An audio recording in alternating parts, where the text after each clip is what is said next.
I'd like to ask Shlomo and Ori a two-phase question. Some of those decisions that were, the whole way the decision-making process was in the military arm, did you feel that it was done in a sort of unofficial way, or was it sort of done? How was it really done? And the second question is that, with this, the emotional kind of shake-up, would you say, for example, Moshe Dayan, other people, what they were undergoing, did you feel that impacted the decisions, this kind of emotional shake-up that they were undergoing?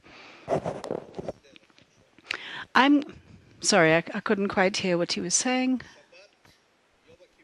Shabbat, Yom Kippur, 6 o'clock in the morning, that fateful decision about recruiting the reserves. I was fed up. Unfortunately, I need to speak on behalf of Moshe Dayan. There was no argument wherein Moshe Dayan said no, and the general staff, the commander of the general staff said yes. He immediately said, how urgently do you need defense? He said, you've got 2 divisions. Dada wanted 4. But if you want that, we need to go to Golda. I don't know why the chief of staff allowed them at 6 o'clock in the morning and said immediately to, and they waited until the meeting with Golda. Now, vis-a-vis that same discussion, and that is vis-a-vis what was discussed here in the first session, the actual mood swings, that kind of atmosphere, somewhat arrogant, that was going on. What are we going towards was amazing. I was a member of that meeting. I also shared that kind of joking and that feeling as if this is going to be a repetition of the Six-Day War, and easily we're going to break their bones. That was a kind of atmosphere at that time, and I shared it. The second comment that I would like to make is vis-a-vis the question that you asked Shlomo Hillel about whether one should not have seen the Arab problem of the rehabilitation of their Arab dignity and honor. I don't think you need to be an Arab researcher or someone from the Arab countries, originating from these Arab countries, in order to understand that and to understand about the rehabilitation. The person who scrutinized this issue and was very conscious of this whole issue was, in fact, Moshe Dayan, who was not from the Arab countries originally, and he came on the very first day and said, we need a result and we do not need honor. If they want honor, fine. And I think that that decision itself and the outcome is what is important. That's what he said. Shlomo, on the 9th of September, there was an event wherein various officers finished their training course. And they said that, someone said at the time that they would never be able to reach that kind of military capability, but also from the point of view of their development and their levels of sort of education. They would never be able to reach the levels that that would really be able to rehabilitate the self. But if I'm talking about between 67 and 73, there were dozens of cases that we had incidents between us and the Arabs, and we always looked for the best possible outcome, so wherein we would let the Arabs feel that they had achieved their desirable situation and that they had succeeded, so that they would feel as if there hadn't been a detrimental effect on their their honor. Now, for example, even nowadays with Iran, you need the whole time to show them, to give them bottom line a feeling as if they have not sort of failed and they have not withdrawn. I think that the bottom line should be that they shouldn't have nuclear capability, and it shouldn't be an issue of whether he's going to feel that he has succeeded or not, an Arab leader. Now, I'd like to just go back to what are those conditions necessary for Egypt in order to start and wage a war. But an additional concept, which I think is much more important, is the strategic national concept that we unfortunately are infected by till this very day, which says that the Arab world will never recognize Israel, will never actually accept Israel, will never be willing to reach an agreement with Israel. As the head of the intelligence, I looked at some kind of signs of peace. And we built indicators, and we were looking for those signs and those positive signs, and it was in vain. In September 1977, just 2 months before Sadat came, we knew that the interim agreement would take place in a year's time. I think it was August or October 1978. It would be concluded. And according to our assessments of the intel, we said that Egypt is not ready at the moment at all. It's not prepared to start a war against Israel. But on the other hand, there is no way we're going to reach a secondary interim agreement when that one concludes, unless we make very, very significant concessions like Hashiba and other places for the Israelis, that is, that they would have to concede. And then someone said that there's a third possibility. What's the third possibility? That they may have a peace agreement with Israel.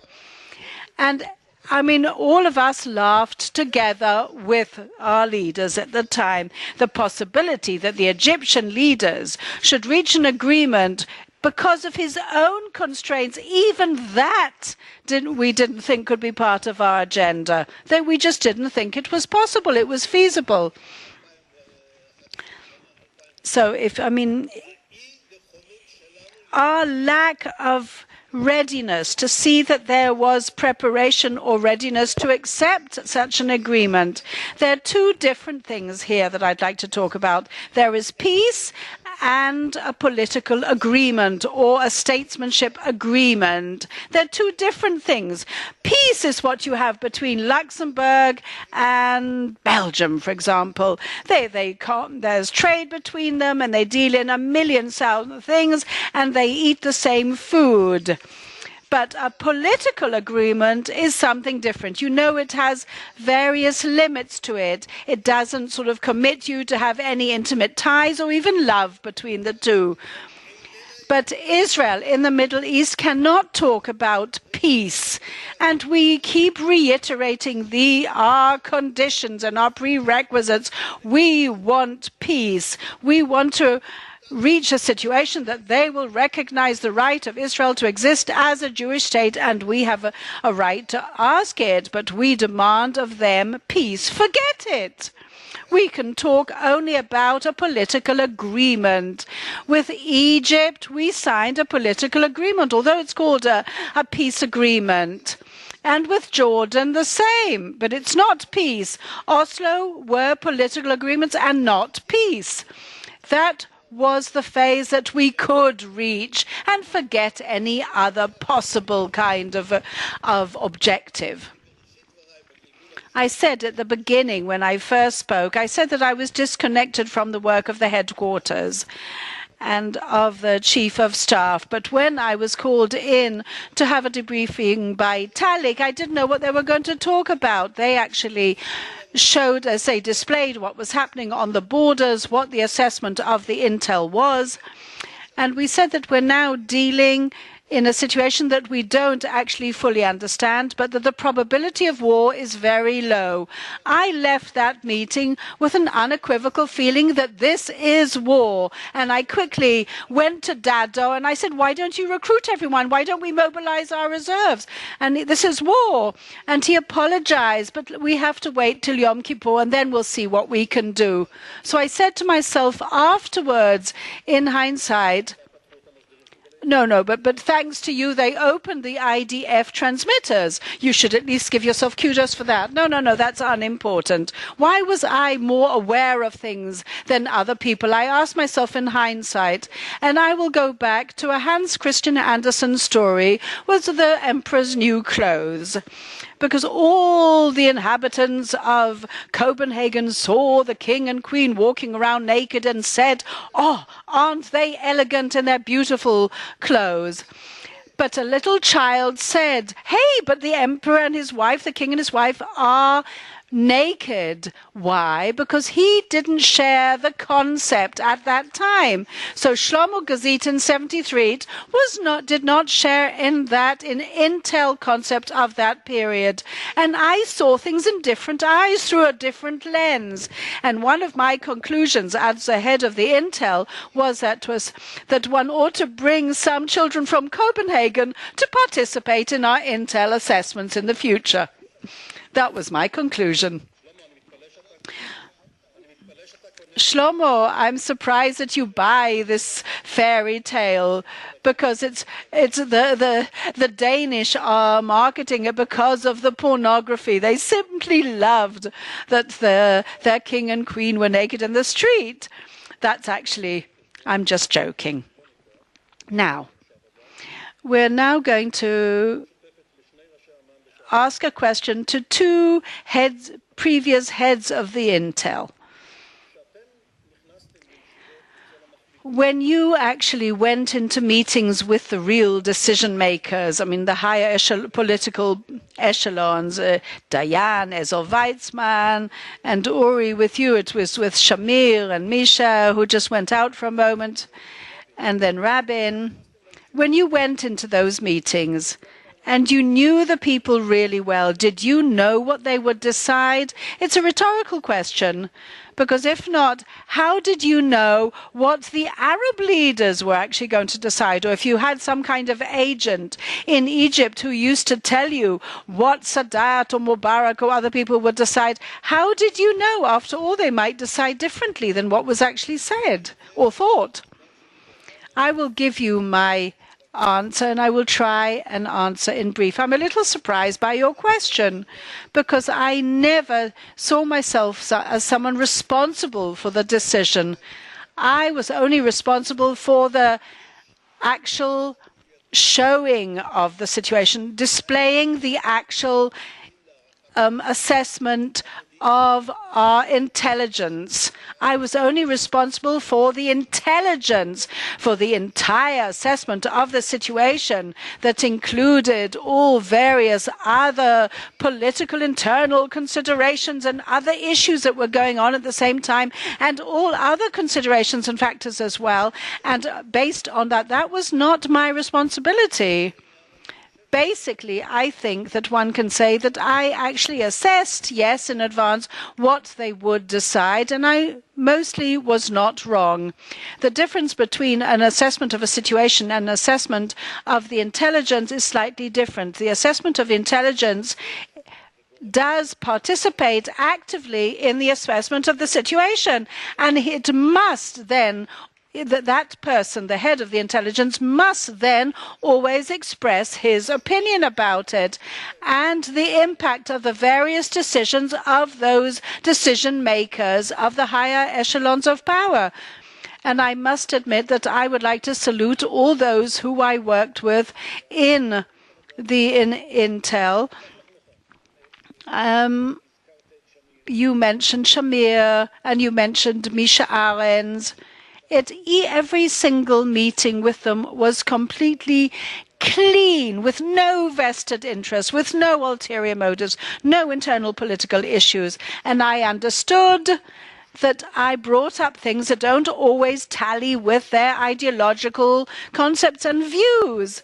Shamir, after all, he knew how to read things. He was very curious and used to read. And I used to try and persuade him. I used to bring him raw material, and he'd put it in his pocket to read a little later. And the following week, I would bring him things. It was just the eve of the Madrid talks. And he would say to me, "Are you sure?" And I would bring him again what he'd already read. And ultimately, he would internalize it. It would trickle down and he would understand it. And that is, I must say that I really salute those who were really in the higher echelons of power at the time. They really did take all this into consideration without vested interest. So I think that you have to just understand how things worked.